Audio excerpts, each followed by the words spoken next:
새해 복 많이 받으십시오. 지난 화요일 날 우리 한때 구정이라고 불렀지만 사실 설날이 맞는 표현인 것 같아요. 설날을 민족의 명절인 설날을 맞아서 아마 이런 인사로 여러 친지들에게 안부를 했을 것입니다. 우리에게는 새해가 두 번 있는 것 같습니다. 한 두 달쯤 전에, 한 달 반쯤 전에 이미 새해를 맞았죠. 그때도 우리가 이 자리에서 아마 새해 복 많이 받으십시오 인사하고 개인적으로나 공동체적으로 새해 다짐을 했던 기억이 있을 것입니다.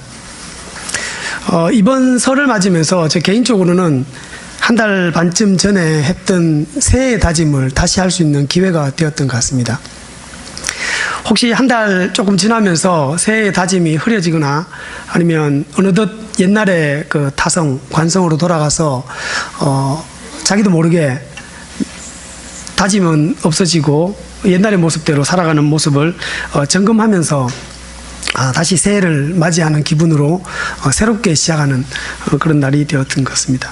그래서 우리가 원래 아마 구정을 맞아서 설날을 맞아서 새해 복 많이 받으십시오 라는 말 속에는 또다시 새로운 해를 다짐하면서 우리가 새해에 하늘로부터 오는 복, 그것을 잘 이렇게 묵상하면서 그 복을 기대하고 그 복된 삶을 살아내야겠다라는 다짐을 하는 그런 기회가 불과 며칠 전에 있었습니다. 이스라엘의 역사를 돌아보면 새롭게 시작하는 일들이 이스라엘 역사의 중에 발생했습니다. 여러분 잘 아시는 것처럼 이스라엘이 포로로 잡혀간 지 약 70년 지난 후에 포로에서 귀환해서 이제 새로운 나라를 건축하고 건설하고 그 공동체를 세워가려고 하는 그 역사적인 기록이 에스라, 느헤미야서에 기록되어 있습니다. 오늘 우리가 방금 읽었던 에스라 4장은 말씀 제목처럼 포로 귀환 공동체에 새로운 이 공동체를 만들어가는 데 있어서의 희망과 그리고 역경이라는 제목으로 4장을 살펴볼 것인데요. 이 에스라서의 전체적인 맥락을 살펴보면 이 4장의 내용을 조금 더 잘 이해할 수 있을 것 같습니다. 그래서 다시 이스라엘이 새로운 시작을 꿈꾸면서 자기의 고토, 본토로 돌아오게 되는 이 기록이 에스라 1장 1절에 잘 나와 있는데요. 에스라서 1장을 보시면 이스라엘이 어떻게 돌아오게 됐는지 세계사적인 배경을 잘 이렇게 담고 있습니다. 페르시아 제국이라는 제국이 이전에 있었던 바벨론 제국을 물리치고 그들이 이 아시아 지역에 사실 세계 전체의 무대에 강자로 이렇게 등극하게 됩니다. 그래서 성경이 소개하고 있는 것처럼 페르시아의 초대 왕은 고레스 왕입니다.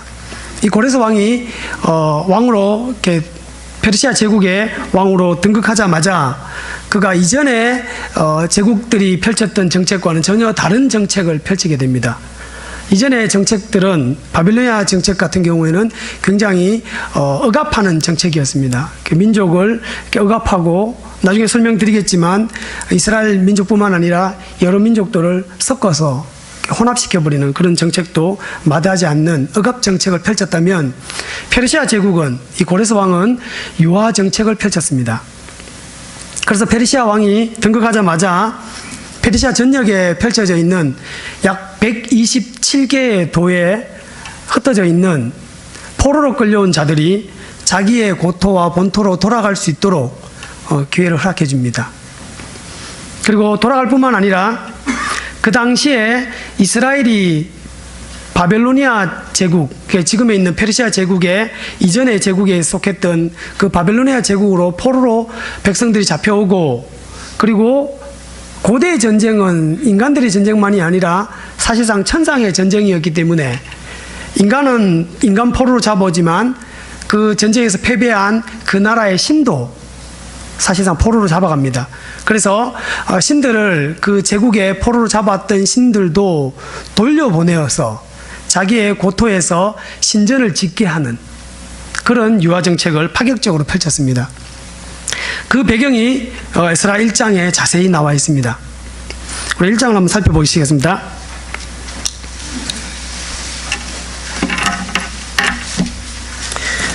제가 가진 성경은 죄송합니다. 개역 성경이어서 조금 표현이 다를 수 있는데요.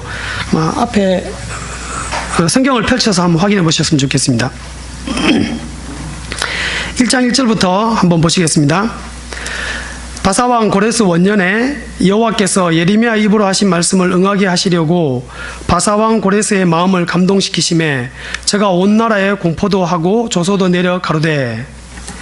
그리고 2절부터 4절까지 이 칙령의 내용이 나옵니다. 바사왕 고레스는 말하노니 하늘의 신 여호와께서 세상 만국으로 내게 주셨고 나를 명하사 유다 예루살렘에 전을 건축하라 하셨으니. 그러면서 이스라엘이 본토로 돌아와서 해야 될 일을 이야기합니다. 이스라엘이 포로에서 돌아올 때 그들이 해야 될 일은 포로에서 돌아와서 새로운 공동체를 건설하고 그 공동체의 핵심이 되는, 그 핵심 기관이 되는 성전을 건축하는 것이 이 고레스 칙령의 핵심입니다. 그래서 에스라서는 고레스 칙령의 내용처럼 예루살렘에 돌아온 이스라엘이 성전을 짓는 이야기들이 1장부터 10장까지 쭉 나와 있습니다. 그 사건 가운데 하나가 바로 우리가 읽었던 4장에 있는 내용입니다. 왜 돌아옵니까? 고레스의 칙령으로 인해서 돌아옵니다.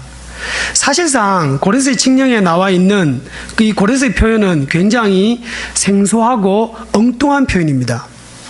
이사야서에 의하면 고레스는 여호와의 의로운 자, 그리고 심지어는 메시아로까지 묘사되어 있습니다.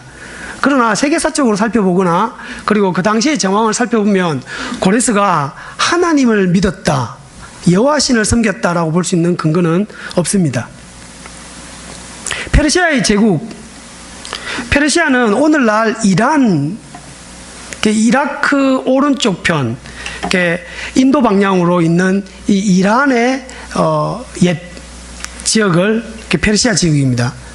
이전에 이라크 지역에 있었던 이 아시리아와 바벨로니아 이 강대국을 이후에 이어온 페르시아 제국이 섬겼던 신은 사실상 마르둑 신이었습니다. 페르시아 제국의 이 왕인 고레스가 여호와 하나님을 알고 여호와 하나님께서 나를 너희들의 본토로 돌아가게 했고, 그리고 2절에 보시면, 3절에 보시면 하늘의 신 여호와 이렇게 표현되어 있습니다. 하나님을, 하늘의 신 여호와를 하늘의 신으로 묘사하는 것도 사실상 이 고레스 입장에서는 맞지가 않습니다. 그리고 고고학적으로 발굴된 고레스의 인장 반지라는 것이 발견되었는데요. 아마 요즘 이렇게 스마트폰이나 인터넷을 찾아보시면 바로 그림을 볼 수 있을 것인데요. 거기 보시면 이렇게 원통 인장 반지라고 해서요, 도자기로 만든 것인데요. 둥글게 되어 있는 원통 막대기입니다. 그 막대기에 이 페르시아 제국의 언어로 기록되어 있는 내용을 해석하면 이렇게 됩니다. 마르둑은, 하늘의 신 마르둑은 의로운 왕을 찾고 있다. 그리고 쭉 지나가서 이 의로운 왕 나 고레스는 이렇고 저렇고 해서 이스라엘을 이스라엘뿐만 아니고 자기의 주변에 있는 식민지 포로로 잡혀왔던 모든 백성들을 자기 본토로 돌아가게 한다 라는 기록이 그 당시에 고레스의 인장 반지, 인장 반지라는 것은 오늘날 우리 말하면 이렇게 왕의 옥쇠 같은 것이죠. 거기 보시면 이렇게 둥근 원형으로 되어 있어서 이렇게 잉크나 물감을 묻혀서 이렇게 종이에 대고 이렇게 구르면 글자가 나오게 되어 있습니다. 거기 있는 글자에 의하면 고레스는 하늘의 신을 마르둑으로 인식하고 있었고, 그 마르둑이 선택한 왕, 의로운 왕으로 인식하고 있습니다. 사실상 세계사적으로 보자면 이 고레스는 자기가 섬기고 있는 마르둑의 신의 은총으로 의로운 왕으로 선택되어서 자기가 지금 펼치고 있는 이 유화 정책도 마르둑 신의 은총에 의해서 지금 베풀고 있는 것으로 이해하고 있습니다. 그러나 성경 기자는 하나님을 알지 못하는, 그리고 자기가 왕이 된 것도 마르둑의 은총이라고 믿고 있는 이 이방 왕 고레스의 행적이, 그것이 온 우주의 통치자이신 하나님의 계획 가운데 있다라는 것으로 사실상 재해석하고 있습니다. 그래서 고레스의 표현이 자기는 마르둑을 섬기는, 그리고 마르둑의 선택받은 자이지만 사실상 이방 왕인 이 고레스를 선택한 것은 여호와 하나님이시다 라고 하면서 재해석해서 이 우주의 통치자이신 하나님이 이스라엘이 포로에서 돌아오게 된 것은 국제 정세에 의해서 돌아온 것이 아니라 하나님의 오래된, 이 온 우주의 통치자이신 하나님의 오래된 계획 가운데 역사적인 이 실천이 일어난 것이다 라고 하는 것이 이 에스라서의 이야기입니다. 그래서 1장 2절에 보시면 예레미야를 통해서 하신 말씀을 이루게 하기 위해서 라는 표현이 나옵니다. 예레미야서 29장 10절에 보시면 70년이 지나면 하나님께서 이스라엘을 이 포로에서 돌아오게 할 것이다 라는 표현이 있습니다.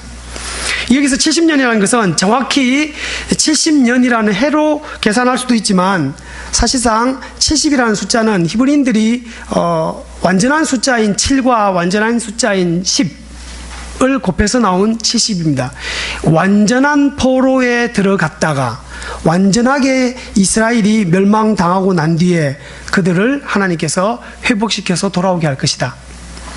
횟수로도 얼핏 한 70년에 가깝습니다.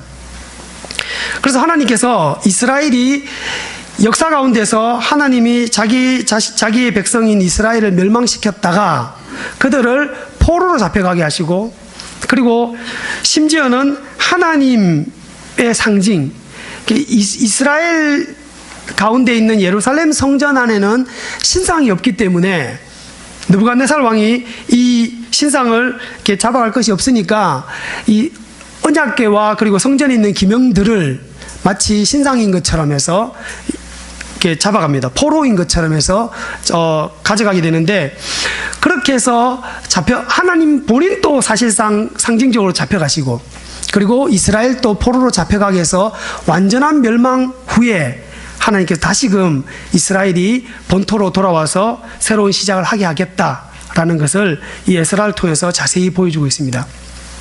그래서 이스라엘이 돌아오게 한 것은 고레스의 칙령인데, 이것은 우주의 통치자이신 하나님의 계획에 의해서 돌아오게 된 것이다 라는 것을 보여줍니다. 그리고 두 번째로는 이들이 돌아와서 성전을 짓게 되는데 굉장히 급속도로, 빠른 속도로, 그리고 자발적으로 성전 재건에 참여하게 됩니다. 그 이야기가 4절부터 11절까지 쭉 나와 있는데요. 여기 보시면 5절에 보시면 이에 유다와 베냐민 족장들과 제사장들과 레위 사람들과 무릇 그 마음이 하나님께 감동을 받고 올라가서 예루살렘 여호와의 전을 건축하고자 하는 자들이 다 일어나니, 이스라엘이 망해서 북이스라엘이 아수르에 의해서 망하고 남유다는 바벨로니아에서 망한 다음에 이스라엘이 1차, 2차, 3차 포로로 잡혀갑니다. 그들이 잡혀갔다가 나중에 돌아올 때도 1차, 2차, 3차에서 돌아오게 되는데요. 지금 이 에스라서 1장은 1차 포로에서 귀환한 사람들의 명단과 그 사건을 기록하고 있습니다. 1차, 2차, 3차에 의해서 포로되어 잡혀갔던 사람들, 똑똑하고 잘났던 사람들입니다.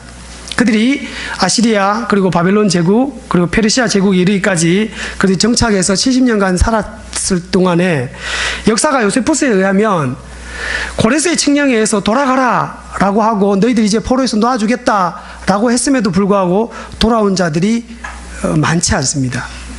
그래서 오늘 5절에 보시면 마음에 감동받은 자들이 돌아왔다는 것은 새로운 공동체, 하나님이 예레미야를 통해서 예언하셨던 70년이 지나면 이제 다시 돌아오게 할 것이다, 그 나라에서 하나님께서 새로운 공동체를 시작하게 할 것이다 라는 그 약속을 믿은 소수의 사람만이 돌아옵니다. 1차에서 돌아온 사람들이 노예 7,000명까지 다 포함해서 5만 명이 되지 않습니다. 2차는 2,000명이 되지 않고요, 3차는 그 숫자가 더 미비합니다. 굉장히 많은 사람이 포로로 잡혀갔다가 돌아온 사람들이 적어요. 소수의 사람들이 돌아와서 마음의 감동을 받고 새로운 공동체를 만들고자, 그리고 그 새로운 공동체의 핵심 기관인 성전을 재건하고자 돌아옵니다. 그리고 그들이 돌아올 때 고레스는 칙령에 의해서 주변에 페르시아 제국에 있는 남아있는 사람들이 은과 금과 각종 예물들을 이렇게 줘서 성전 재건에 힘을 쏟게 합니다. 그 이야기가 에스라서 1장에 나와 있습니다. 그리고 2장은 돌아온 사람들의 명단이에요. 그리고 그들이 돌아온 다음에 한 일은 3장에 보시면 그들이 돌아온 7월 이게 돌아온 해의 7번째 되는 날로도 해석할 수 있겠고요. 2년 7월로도 해석할 수 있는데 어쨌든 돌아온 지 7월 만에 그들이 한 일은 바로 성전 기초를 놓기 전에 이미 성전에 제단을 만들고 거기에 제사를 지내게 됩니다. 아무것도 없는데 제단부터 쌓아서 제사를 지냅니다. 우리가 잠시 후에 살필 4장에 나오는 그 이스라엘이 돌아왔을 때 이미 그 땅에 남아있는 사람들이 있었습니다. 4장 1절에 하면 대적자들이 눈을 부라리고 이들이 와서 무엇을 하느냐라고 하는 것을 이렇게 지켜보는 그 가운데에 그들은 제단을 쌓고 거기에 번제를 드립니다. 매일 번제를 드려요. 그리고는 일정한 시간이 지나서 그 성전의 기초, 바닥을 놓게 됩니다. 그 성전의 기초를 놓을 때에 많은 사람들이 열광하고 기뻐하고 환호성을 보낼 때 한쪽 귀퉁이에서는 나이 많으신 어르신들이 옛날 이전 성전의 영광을 보았던 어른들이 이 기초석을 보면서 통곡하면서 기쁜 눈물인지 슬픔의 눈물인지 감격의 눈물인지 모를 그런 눈물들이 섞여서 대성통곡하는 장면들이 3장 끄트머리에 나와 있습니다. 이렇게 성전을 짓는 일에 많은 사람들이 마음의 감동을 받고 적은 사람들이 마음의 감동을 받고 돌아와서 그들이 힘을 모아서 이 성전을 짓기 위해서 먼저 담부터 쌓고 제사를 지내고 이제 성전 기초를 쌓았습니다. 그리고 여기다가 성전을 지어 올라가면 되는 일이 이제 4장 이후에 전개되어야 됩니다. 그래서 4장 1절에 보시면 이 앞부분까지는 이 포로기 귀한 공동체의 희망이 아주 잘 나타납니다. 이제 새로운 공동체가 재건되겠구나. 이제 그 새로운 공동체의 핵심 기관인 성전이 재건되면 이제 새로운 공동체가 세워지겠구나 라는 기대를 무너뜨린 일이 바로 4장 1절에 나와 있습니다. 거기 보시면 유다와 베냐민의 대적이 그 성전을 건축한다는 말을 듣고 이들을 찾아옵니다. 그리고 찾아와서 뭐라고 얘기하느냐면 우리도 하나님의 성전을 재건축하는 일에 함께 하겠다라는 제안을 합니다. 어떻게 생각하십니까? 이 제안이 굉장히 달가울 수 있고 꽤 큰 힘이 될 수 있는 제안입니다. 근데 그럼에도 불구하고 이 제안을 스룹바벨과 그리고 지도자들 그리고 장로들이 의논해서 이 제안을 거절합니다. 그리고 거절할 때 우리는 페르시아 왕 고레스의 명령에 의해서 우리끼리 이 성전을 건축해야 된다라고 이런 제안에 거절하고 맙니다. 그로 인해서 이들이 성전을 재건하는 일에 어려움이 시작됩니다. 학개서나 아스가랴서에 의하면 하나님의 성전을 재건하는 일이 마치 이스라엘의 영적인 태만인 것처럼 묘사되어 있습니다. 맞는 표현입니다. 그러나 사건을 종합해서 보자면 영적 태만이 직접적인 원인이라기보다는 에스라서는 뭐라고 얘기하냐면 이들이 주변에 있는 대적자들의 호의를 거절하고 그로 인해서 그때부터 박해가 시작되어서 성전 재건이 중단됩니다. 그것도 페르시아 왕들의 새로운 조서, 명령에 의해서 이 성전 재건 공사가 멈춰버린다라고 에스라가 얘기하고 있습니다. 그 사이에 오랜 시간이 지나면서 이스라엘에게도 영적 태만이 찾아오고 그들도 그 땅에서의 정착과 먹고 사는 문제로 인해서 아마 이게 이런 일들이 학개서와 스가랴서를 통해서 우리가 종합해서 볼 수 있습니다. 그러면 이들이 포로 후기 귀환 공동체가 돌아와서 왜 이 주변에 있는 사람들을 함께 잘 어울려서 그 땅에서 좀 잘 정착하고 살아야 될 텐데 아무것도 없는 사람들이 이미 그 주변에 있는 기득권을 자리를 잡고 있고 기득권을 행사하고 있는 사람들의 도움과 호의를 왜 거절했을까요? 사실 우리가 에스라서를 묵상하면서 이 부분이 굉장히 중요한 부분입니다. 이것이 에스라서를 이해하는 굉장히 중요한 부분이에요. 이것은 잠시 후에 살피기로 하고요. 이들의 대적자들의 방해가 어디까지 진행되느냐면 우리가 읽었던 4장 6절에 보시면 5절에 고레스 시대로부터 다리오 즉위할 때까지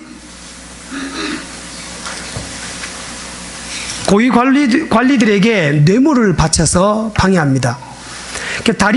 고레스의 칙령에 의해서 성전을 짓게 되는데 다시금 고레스 시대부터 시작해서 다리오까지 성전 재건이 중단되게 되는데 6절에 보시면 아하수에로 왕이 등장합니다. 아하수에로 왕에게도 이 대적자들이 다시 소위 말해서 민원을 넣죠. 청원해서 공사를 중단시키고 11절에 보시면 아닥사스다 왕에게까지 진행됩니다. 실제로는 이 에스라서를 읽다 보면 조금 당황스러운 부분이 바로 이 대목인데요. 성전 재건을 공사를 좀 이어가는 과정에서 성전 재건의 중단을 에스라서는 어디까지 이야기하느냐면 아하수에로를 넘어선 아닥사스다 왕까지 전개시키고 있습니다. 제가 이렇게 말로만 설명드리면 좀 이해하시기 어려우실 것 같아서 표를 하나 준비했습니다. 잘 보이십니까? 요게 고레스 왕 때 1차 포로에서 귀환해서 성전을 재건하게 되는데요. 고레스 왕 때 성전을 재건하게 될 때 지금 등장한 사람은 방금 읽었던 5절에서는 다리오 왕, 그리고 6절에서는 아하수에로, 그리고 10절에서는 아닥사스다까지 성전 재건이 중단되었다라고 한다면 지금 이 페르시아 왕들의 연대기를 살펴보시면 고레스, 캄피세스, 다리오, 아하수에로, 아닥사스다까지 굉장히 긴 기간입니다. 80년이 넘는 기간이에요. 고레스 때 성전을 재건하라라는 명령을 받고 이스라엘이 돌아와서 성전을 재건하던 중에 이 자기들의 호의를 거절한 이스라엘에게 보복하기 위해서 이 성전 재건을 막기 위한 이 대적자들의 행보가 이 사실상 고레스로부터 시작해서 다리오까지 이어져서 아하수에로와 아닥사스다까지 이어진다는 것은 사실상 시대적 착오가 조금 포함되어 있습니다. 실제로는 어디까지 이 사람들이 방해를 했느냐면 우리가 6절까지 읽고 난 뒤에 4장 24절을 읽었었죠. 4장 24절 한번 보십시오.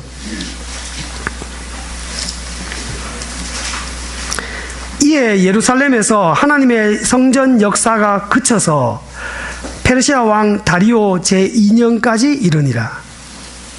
실제로는 다리오 2년까지 성전 재건이 공사가 중단되는 것으로 나타나 있습니다. 에스라서의 기자도 그렇게 얘기하고 있어요. 그러니까 5절에도 다리오 왕까지 라고 얘기하고 24절도 다리오 왕 2년까지 라고 얘기합니다. 그 사이에 6절부터 23절까지는 이 성전 재건을 방해했던 사람들이 다리오 1세와 아하수에로와 아닥사스다. 아하수에로는 우리가 에스더서의 주인공이 되는 그 왕입니다. 영화 300이라는 영화 아시죠? 크세르크세스 왕, 이 아하수에로 왕입니다.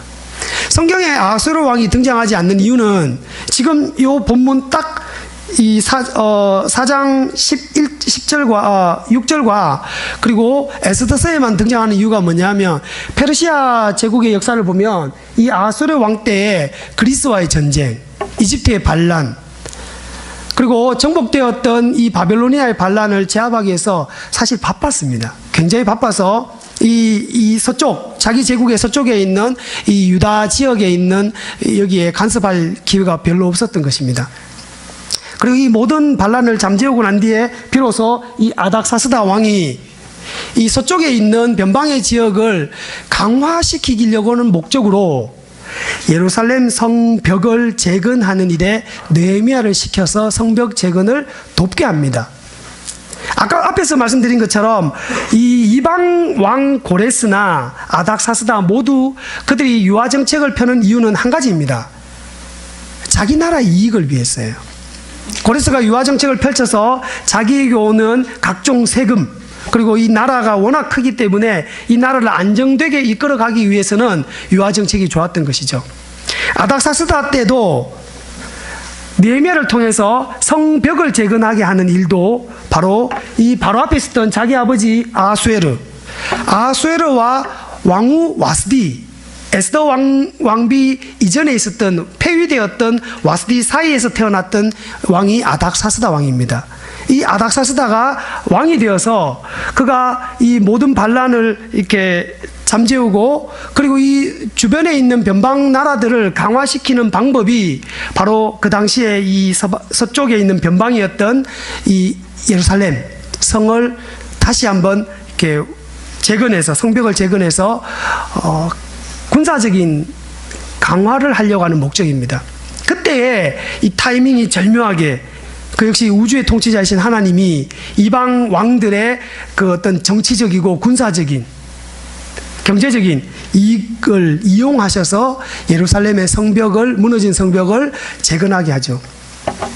어쨌든 지금 우리가 살필 것은 이 고레스 왕 때의 성전을 재건하라는 명령을 받고 이 반대자들이 성전 재건에 반대한 이 반대가 사실상 다리오 2세 때, 다리오 2년 때에 와서 성전이 재건됩니다. 그런데 우리가 4장 6절부터 이 4장 전체를 살펴보면 아하수에로와 아닥사스다까지다 라고 기록하고 있습니다.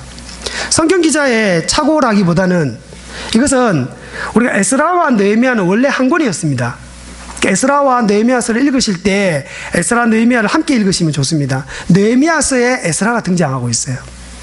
그리고 지금 1차 포로 때의 스룹바벨을 통해서 나온 1차 포로 귀환과 아닥사스다 왕 때 보면 2차 포로 때 에스라가 오고 11년이 지난 3차 포로 귀환 때 느헤미야가 와서 성벽을 재건합니다. 지금 에스라 느헤미야서가 한 권의 성경인 것은 이야기 전체의 구성이 하나의 사건 안에 들어와 있기도 하지만 사실 그보다 더 중요한 것이 신학적인 이유가 있습니다. 앞에서 설명드렸던 에스라서의 주제가, 에스라서는 성전을 재건하는 이야기죠. 그래서 에스라서 1장 1절에 고레스 왕의 칙령의 핵심이 하나님의 성전을 재건하라 라는 것이죠. 이방 왕의 입을 통해서 하나님의 성전을 재건하라. 이 하나님의 성전을 재건하는 것이 새로운 공동체의 핵심이다 라는 걸 언급했잖아요. 그리고는 와서 긴급하게 오자마자 성전 짓기도 전에 제단부터 쌓아서 제사 지내면서 성전에 기초를 놓고 거기에 성전을 짓게 됩니다. 이 이야기가 느헤미야서로 건너가면 느헤미야서는 예루살렘 성벽, 외곽인 성벽을 재건하는 것인데, 에스라 느헤미야서의 저자들이 하고 싶은 이야기는 하나님의 성전의 완공은 예루살렘 성벽, 이 외형적인 성벽이 재건되고 그 안에 예루살렘 주민들이 거주하고 그 주민들이 새롭게 언약을 갱신하고 하나님 앞에 다시 돌아오게 되는 거기까지가 성전 완공으로 본다는 것입니다. 그래서 에스라 느헤미야서가 말하고 싶은 것은 성전의 재건에, 성전의 외형적인 이 외곽 벽이 솔로몬 성전의 그 외형의 외곽 벽이 정도가 아니라 예루살렘 성벽이 마치 성전의 외곽 벽인 것처럼 묘사하고 있습니다. 그렇게 본다면 지금 에스라서의 이 사장의 묘사는 아하수에로와 아닥사스다 때 어떤 일이 있냐면 이들이 예루살렘 성벽을 재건하려는 일들을 여러 번 시도했었습니다. 그러나 이 시도가 막혔었어요. 우리가 느헤미야서를 살펴보시면 느헤미야가 총독으로 임명받아서 왕의 칙령을 받고 총독으로 임명받아서 와서 여러분 암행어사의 마패를 내비치면서 성벽을 재건하는데도 불구하고 주변에 있는 사람들이 막아서죠. 그렇으니까 그전에면 오죽하겠습니까? 많은 방해가 있어 왔죠. 지금 에스라 느헤미야서가 지금 말하고자 하는 것은 성전 재건을 방해했던 그 세력들이 성벽 재건을 방해했던 그 세력들과 같은 부류의 세력이다라는 것입니다. 시대적으로는 80년 이상의 차이가 나기 때문에 그 동시대의 사람들의 이름 한 사람이 중요한 것이 아니고 그 성전 재건을 방해했던 세력들이 성벽 재건도 방해하는 그 세력들과 동일한 세력이다. 그래서 그 세력이 어디까지 가느냐면 아수에로와 아닥사스다 때까지 간다. 그리고는 아닥사스다 때 느헤미야가 와서 성벽을 완공하고부터 그 세력들의 그 위협으로부터 차단된다라는 것을 길게 설명하는 것입니다. 그 성전 재건을 방해했던 사람들이 그 세력들이 성벽 재건도 방해하고 성전 재건은 성벽 재건이 완공되어야만 그리고 그 안에 사람들이 들어와서 머무르고 거주하고 그리고 언약을 갱신했을 때 그때 비로소 성전이 완성된다 것입니다. 에스라서 시간이 없어서 5장에 보시면 다시 한 번 더 고레스 칙령을 언급하면서 뭐라고 되어 있냐면 솔로몬의 성전은 이 폭이 높이와 폭과 길이를 20규빗 그리고 길이를 60규빗으로 얘기합니다. 그런데 고레스는 뭐라고 얘기하냐면 60규빗 엄청난 이 부피로 환산하면 어떻게 됩니까? 한 3배 4배 넘겠죠. 엄청나게 큰 성전을 짓도록 허락해 줍니다. 그리고 많은 재정적 지원을 합니다. 근데 재밌는 것은 길이가 없어요. 학계 스가랴서가 포로오기 공동체가 돌아와서 성전과 성벽을 짓는 그 과정에 있었던 이야기를 기록하고 있죠. 스가랴서 2장에 보시면 천사들이 나와서 이 예언을 하는 장면들이 나옵니다. 환상을 보여주는데 한 천사가 가서 이게 줄자를 들고 수평줄을 들고 가서 이렇게 재려고 갑니다. 어디 가느냐라고 물었더니 내가 예루살렘의 폭과 넓이를 보려고 한다. 가지 마라. 측량할 필요가 없다. 예루살렘에는 성곽이 없는 성벽이 없는 촌락이 될 것이다. 그 이야기는 사는 사람들이 너무너무 많아서 성벽이 필요 없게 되는 그래서 예루살렘 성이 확대되는 것으로도 묘사할 수 있지만 바로 이어서 뭐라고 되어 있냐면 내가 예루살렘의 불성곽이 될 것이다. 스가랴서 2장에 나와 있습니다.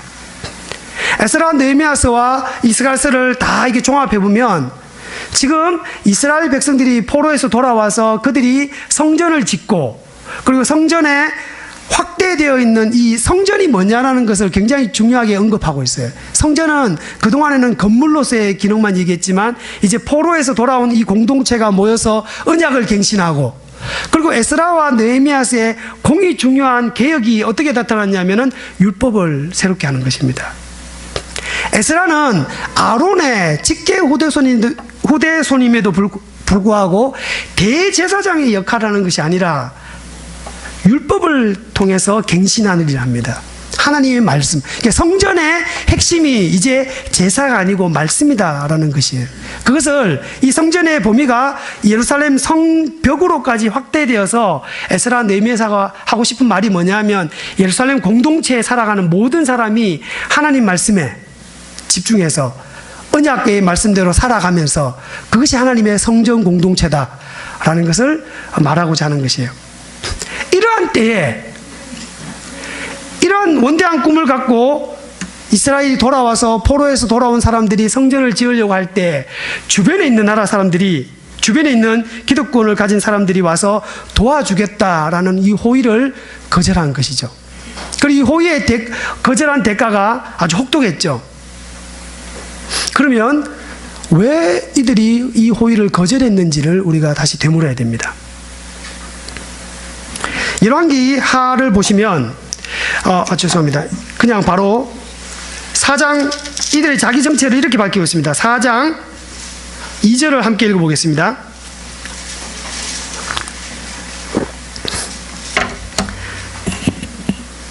스룹바벨과 족장들에게 나와 이르되 우리로 너희와 함께 건축하게 하라. 우리도 너희 같이 너희 하나님을 구하노라. 아수르 왕 에살핫돈이 우리를 이리로 오게 한 날로부터 우리가 하나님께 제사를 드리노라. 열왕기하 17장 24절에서 33절까지 나오는 이 사건인데요.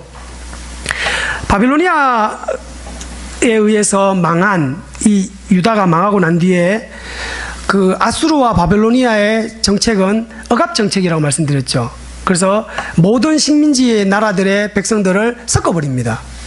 부산 사람들을 광주에 보내고, 광주 사람들을 대전에 보내고, 서울 사람들 강원도 보내고 막 섞어버립니다. 민족끼리의 이 혼합입니다. 그래서 말살 정책을 쓰는 겁니다. 그죠? 그때 여러 지역에 있는 사람들이 이 사마리아로 모여옵니다. 이주 정책에 의해서 사마리아에 모였습니다. 이들이 왔을 때 열왕기하 17장에 의하면 모종의 사건이 발생합니다. 그들이 돌아왔는데 여호와의 진노로 인해서 이들이 돌아온 사람 중에 상당수 많은 사람들이 죽습니다. 질병에 의해서. 그때 요청을 해서 하나님께 제사하고, 이 땅은 하나님의 땅인데 이 땅에 있는 신을 제사하게 되면 너희들의 목숨이 부재된다. 17장에 가면은 그들이 그때 여호와 하나님을 받아들이게 됩니다. 그런데 33절에 보시면 뭐라고 얘기하냐면, 그들이 이 사건을 통해서 하나의 교훈으로, 이곳은 하나님이 다스리는 땅, 여기는 여호와 하나님을 참된 신으로 믿어야 된다는 것을 사람들이 죽어나가는 걸 통해서 배운 것이 아니고, 여기 와서 자기들이 그동안 섬겼던 그 신들에다가 여호와 하나님을 같이 이렇게 모시고 들어온 거예요. 17장 33절에 그렇게 표현되어 있습니다. 여전히 그들이 자기가 섬기던 신과 여호와 신을 같이 섬기는 것이죠. 자신들의 만신전에 여호와 신을 하나 더 이렇게 놓는 겁니다. 그 사람들이 그때부터 시작해서 약 70년 넘게 동안 그 땅에 여호와 하나님도 섬기고, 자기들이 살던 나라의 신들도 섬기고, 이 가나안 땅의 주신인 바알과 아세라도 섬기는 혼합주의적 양상을 띠고 살아왔었습니다. 그리고 이 사마리아 공동체를 중심으로 그들이 경제 공동체와 문화, 종교 공동체를 이루어 왔었습니다.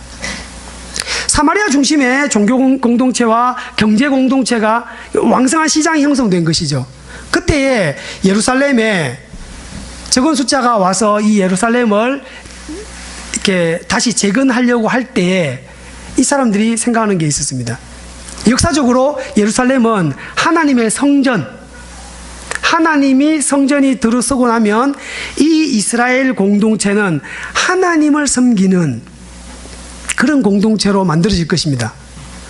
그러면 다시 자기들이 70년 동안 이 주인 없는 땅에서 임자 노릇하고 있던 이들이 섬기던 이 만신전을 갖고 혼합주의의 신앙을 갖고 살아가던 사람들이 그들의 경제적이고 종교적이고 문화적인 것에 이 타격을 받게 되는 것입니다.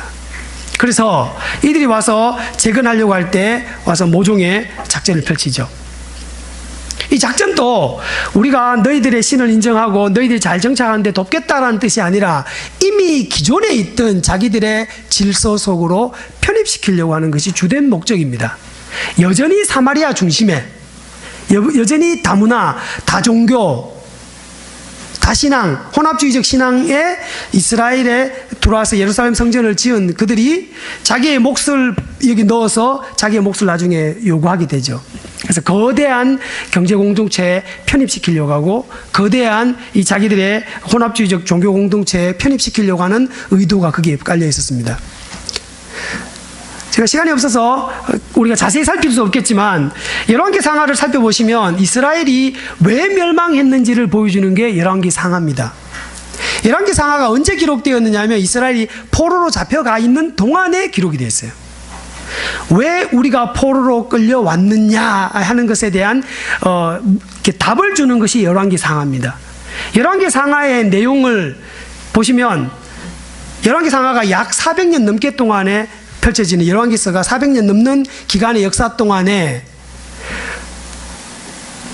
오므리 왕조 사건이죠. 아합, 이세벨 나오는 있죠. 이 오므리 왕조가 열왕기서의 3분의 1을 차지합니다.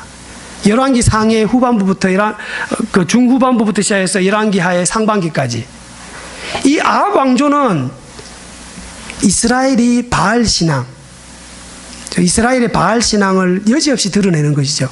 여기에 엘리야와 엘리사가 활동하잖아요. 이 오므리 왕조와 싸워낸 선지자가 엘리야와 엘리사 이야기입니다. 그래서 열왕기서에 이 두 축이 왕의 이야기와 선지자 이야기가 있는데, 이 열왕기서의 3분의 1을 차지하는 이 오므리 왕조의 이 바알 신앙과 누가 참된 신이냐, 이 가나안 땅에 바알이 참된 신이냐 여호와가 참된 신이냐를 대신 싸웠던 이 전투적인 선지자들이 엘리야와 엘리사입니다. 이때 엘리사가 바알과 아세라와 함께 선지자들과 함께 대적했던 이 갈멜산의 전투가 결정적인 이 사건을 잘 보여주잖아요. 바알과 아세라 선지자들이 아침부터 해질 때까지 계속해서 자기 신을 불렀지만 요지부동하니까 엘리야가 어떻게 합니까? 제단에 물까지 끼얹어 가면서, 그죠? 그리고 자기의 신 하나님을 불러 이 제단에 불을 태우게 하는 그 신이 참된 신이다. 이 시합에 앞서서 엘리야가 이스라엘 백성들을 향해 한마디 하잖아요. 너희가 언제까지 여호와와 바알 사이에서 왔다 갔다 할 것이냐. 이스라엘의 혼합주의를 꼬집는 사건입니다. 그리고는 불을 내려서 물이 끼얹어져 있는 나무에 물이 축축한 거기에 불을 내려서 불을 태우는 그 신이 참된 하나님이다, 참된 신이다, 여호와가 참된 신이다를 보여주는 그 사건 속에 이 열왕기서의 핵심이 뭐냐면 이스라엘의 패망의 원인은 혼합주의였습니다. 이스라엘은 한 번도 여호와를 버린 적이 없어요. 표면적으로 하나님과 바알도 섬기는 것이죠. 바알은 목축의 신이잖아요. 농경의 신이잖아요. 그러니까 목축업자의 후예들이 와서 농경 시대에 들어오니까, 야, 우리가 농사를 지으려고 하면 농사의 전문가인 바알이 필요해. 그래서 가나안 땅에 바알과 아세라가 아주 유명한 신이 된 것입니다. 이럴 때 이스라엘은 가뭄이 들거나 그러면 농경의 신 바알을 찾는 것이죠. 아세라를 찾는 것이고요. 그렇게 하나님과 바알 사이에 왔다 갔다 하는 일을 계속하다가 결국은 이스라엘이 멸망하게 된 것입니다. 그랬던 그들이 그런 뼈저린 역사를 갖고 있는 사람들이 돌아와서 이제 새로운 공동체를 세우려고 할 때에 그들 앞에 혼합주의적 신앙을 갖고 있고 70년 넘게 동안 이미 그 속에 형성되어 있던 그들이 와서 좀 정말 이게 고사리 손이라 그럽니까? 와서 뭔가 이렇게 손을 보태어서 성전을 지으면 얼마나 좋겠습니까? 그러나 그들이 와서 함께 이 예루살렘 공동체 안에 들어오고 그들이 성전을 짓는 일에 함께 참여하게 되면 그들의 혼합주의적 신앙을 들어오게 되는 것이죠. 그걸 배격하는 것이 이 사장의 사건입니다. 아니나 다를까 그렇게 열심히 배격했음에도 불구하고 에스라서 9장과 10장을 보시면 성전이 완공되고 난 뒤에 일정 기간이 지나서 그 주변에 있는 나라의 사람들과 함께 딸들이 통혼하게 됩니다.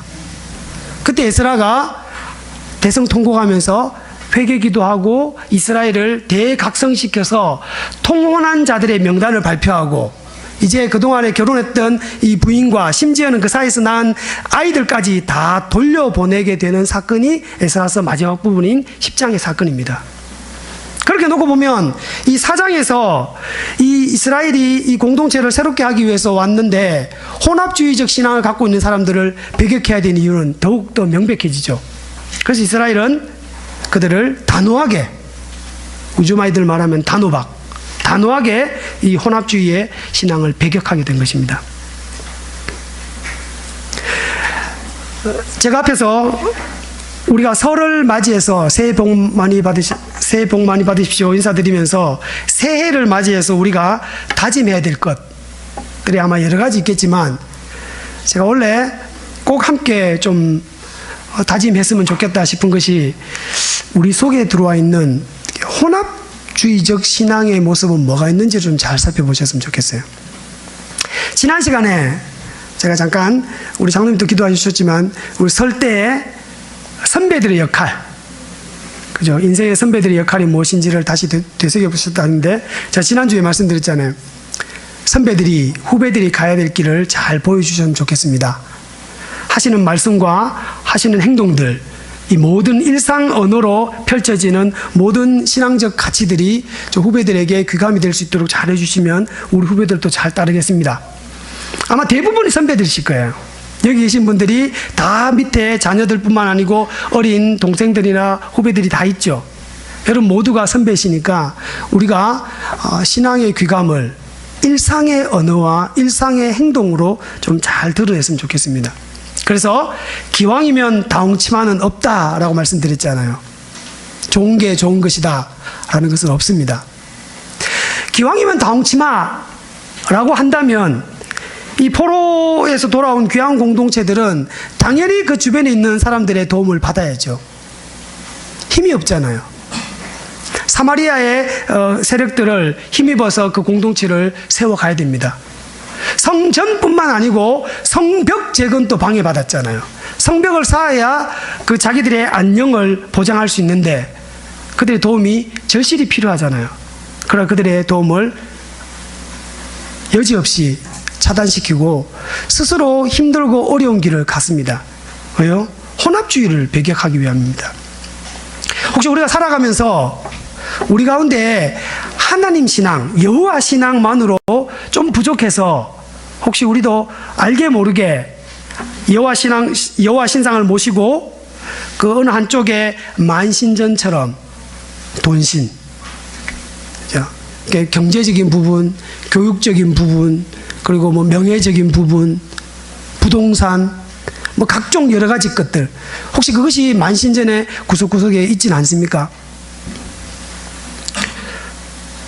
요즘 뉴스를 보면 굉장히 걱정스럽습니다. 경제가 누구 때문이다. 경제가 누구 탓이다. 그래서 냉철하게 한번 생각해 보십시오. 이날 이때까지 제가 뉴스를 어릴 적부터 봤던 뉴스를 잘 생각해 보면 경제가 좋았다라고 말하는 때는 한 번도 없었습니다. 항상 위기라고 얘기합니다. 그런데 경제 위기를 조장하는 세력이 누구겠습니까? 제가 세상적인 얘기를 하려고 하는 것이 아닙니다. 정치적인 얘기를 하려고 하는 것이 아니에요. 하나님 나라를 얘기하고 싶습니다. 우리 그리스도인들이 세상에서 말하는 이 경제 위기설에 부안해동하게 되면 우리의 만신전의 어느 순간에 돈신과 어느 순간에 부동산신과 어느 순간에 자녀 교육신과 이런 것들이 다 들어와 있는 거예요. 경제 위기 앞에 힘쓸 수 있는 장사가 누가 있습니까? 사랑하는 자녀들이 이 경제 위기, 지난번에도 4차 산업혁명 얘기 말씀드리면서 점점점 갈수록 힘들어지는데 인간의 일자리가 점점점 AI에게 뺏기고 좁아드는데 그 좁은 틈바구니를 어떻게 하면 우리 아이가 거기를 비집고 들어가느냐. 4차 산업혁명을 잘못 이해하는 것이라 그랬죠. 그리스도인들은 그렇게 봐서는 안 됩니다. 무한 경쟁의 시대에 어떻게 하면 우리 아이가, 내가, 우리 집이 어떻게 하면 거기에 비집고 들어가서 살아남을 것인가 하는 것은 경제 위기를 끊임없이 수십 년, 수백 년 동안 조장해 가면서 우리의 영혼을 빼앗아 가려고 하고 우리가 해마다 새롭게 다짐하면서 믿음의 눈으로, 신앙의 눈으로 세상을 살아가려고 하는 우리의 다짐을 무너뜨리려고 하는 악한 세력의 수작이라는 것을 우리는 깨달아야 합니다. 우리의 기도 제목에서 하나님 경제를 회복시켜 주십시오 라는 기도 제목은 이제 안 했으면 좋겠습니다. 우리의 믿음을 회복시켜 주십시오. 우리의 만신전에서 각종 신상을 버리게 해주십시오. 포로에서 돌아온 우리에게 성전 공동체를 통해서 하나님의 말씀을, 언약을 받아들이고 그 언약의 말씀대로 살아가겠습니다 라는 그런 결단의 기도가 나왔으면 좋겠어요. 우리 입에서 일상적인 언어로 부동산 이야기나 세상에 돌아가는 경제적인 논리나 교육적인 논리나 아니면 이 세상에 여러 가지 수많은 어떤 땅의 가치를 이야기하는 것들이 적어도 우리 교회에서는 적어도 일주일에 한 번 여기 모여서 공동체가 교제하는 우리의 교제에서는 그런 이야기들이 오고 가지 않았으면 좋겠습니다. 혼합주의입니다. 얼마 전에 우리가 함께 읽었던, 묵상하고 있는 마태복음 말씀을 한번 살펴보겠습니다. 마태복음 6장 24절.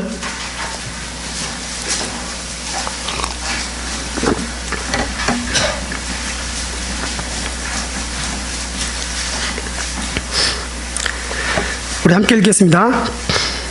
6장 24절입니다.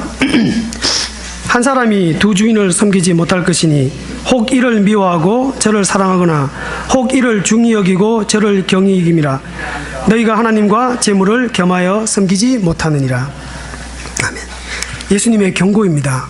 2000년 전의 경고인데 이 경고는 2000년이 지난 지금도 유효합니다. 유효할 정도가 아니라 더 심각하게 작용하고 있습니다. 우리가 이 구절을 읽을 때 너무 쉽게 읽는데요. 예수님은 어디까지 얘기하느냐면 하나님 자리에 돈을 놓았어요. 돈과 하나님을 겸하여 섬기지 못한다. 하나님의 위치에 돈을 놓았어요. 하나님의 주인이라는 것을 우리 모두가 동의하잖아요. 그런데 예수님은 돈을 어디까지 놓느냐 하면 주인의 자리까지 놓습니다. 두 주인을 섬길 수가 없습니다. 이 구절을 이해하기 위해 바로 앞 구절에 보시면 이런 말씀이 있습니다. 19절부터 23절까지 보시면 보물을 땅에 샀지 마라 라는 말씀 속에 21절에 네 보물이 있는 그곳에 네 마음도 있다. 그러면서 22절과 23절은 아마 큐티하시면서 조금 어려우셨을 겁니다. 갑자기 몸과 눈의 이야기를 합니다. 눈이 밝으면 몸이 밝을 것이고 눈이 어두우면 몸이 어둡다. 고대 사람들의 비유였던 것 같아요. 근데 이 비유는 우리나라 사람들은 조금 더 이해할 수 있습니다. 우리나라 속담에 이런 말씀 있죠. 몸이 1000냥이라면 눈이 얼마죠? 900냥. 눈이 가장 중요하다는 거죠. 사람은 무엇을 보느냐에 따라서 어떻게 살아가느냐가 나오죠. 네 눈이 가 있는 곳에 네 마음이 가 있다. 그 이야기잖아요. 두 주인을 이야기할 때 이 눈이 어디로 가 있느냐 하는 문제입니다. 앞에 19절부터 23절까지 있는 이 말씀이 24절에 있는 이 말씀과 절묘하게 이어집니다. 우리가 이 땅을 살아가면서 우리 눈에 보이는 것은 하나님이 아닌 수많은 세상적 가치관일 것입니다. 실제로 하나님 눈에 안 보이잖아요. 저는 이날 이때까지 하나님 본 적이 한 번도 없습니다. 하나님 보이지 않습니다. 근데 우리 눈에는 무엇이 보이죠? 수많은 세상의 원리와 수많은 세상의 가치들이 보이잖아요. 그때 우리가 눈에 보이는 우리의 이 눈이 가는 대로 세상의 가치를 계속 쫓아가다 보면 우리는 이 혼합주의를 벗어나지 못할 것입니다. 눈을 질끈 감고 눈을 하늘을 향해서 보이지 않는 하나님을 향하고 눈에 보이는 것들을 애써 부정하는 그런 노력과 연습이 필요할 것입니다. 우리 속에 있는 수많은 만신전들을 우리가 사용하고 있는 일상 언어들을 통해서 더 강화시켜 가지 않았으면 좋겠습니다. 뉴스를 보시거나 우리의 관심사들을 좀 내려놨으면 좋겠어요.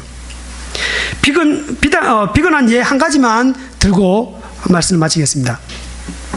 집을 구입하시는 분들은 소원이 하나 있죠. 한 채든지 두 채든지 집값이 오르는 겁니다. 그죠? 원래 집값이 좀 내렸습니까? 제가 말씀 준비하면서 어제 저녁에 잠깐 부동산 실거래 사이트에 들어가서 조회해 봤습니다. 아는 아파트가 별로 없어서 저희 집 아파트하고 몇 군데를 봤더니 작년보다 집값이 내렸어요.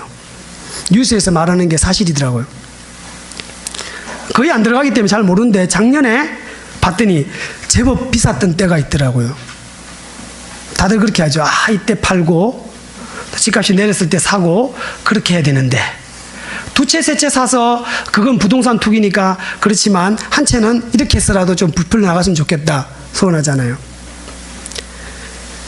그리스도인들이 집을 사서 내 집값이 올랐으면 좋겠다라는 꿈은 여전히 집을 갖지 못한 사람들에게 얼마나 큰 고통인지를 깨달아야 됩니다. 죄송하지만 집값이 내려야 돈 없는 사람도 집을 살 수 있을 거 아닙니까? 언제까지 부동산 광풍에 매여서 우리가 그거 집값이 올라야만 내 인생이 풀린다라는 그 허상과 그 우상 앞에 굴복해야 됩니까? 내 집값이 내리더라도 집값이 내려야 청년들, 가난한 사람들 집을 사서 우리나라에 집이 이렇게 많은데도 집 없는 사람들이 얼마나 많습니까? 작년에 뭐 100채를 가진 청년 이야기 나오고 5살밖에 안 되는 사람이 아파트 10채를 갖고 있고 뉴스에 나오잖아요. 그리스도인들의 소망은 그러지 않았으면 좋겠습니다. 경제가 잘 풀리는 것이 우리의 소망이 아니고 이 땅이 정의롭고 그 정의가 가져다 줘서 구현되어 갖고 이 땅에 사는 모든 강자나 약자나 할 것 없이 모든 사람이 누리는 그 평안함, 그 샬롬이 구현되는 것이 하나님 나라입니다. 그것이 이루어지기를 소망하셔야죠. 부디 우리의 소망은 그렇게 되었으면 좋겠습니다. 그런 새해 복 많이 받으셨으면 좋겠어요. 이렇게 기도하겠습니다. 하나님 감사합니다. 오늘도 하나님께서 주신 말씀 잘 들었습니다. 마음에 새기게 하시고 우리가 살아가는 동안에 뱉는 말로나 행동으로 그 말씀이 잘 실현되고 구현될 수 있도록 하나님께서 은혜 내려 주옵소서. 예수님 이름으로 기도합니다. 아멘.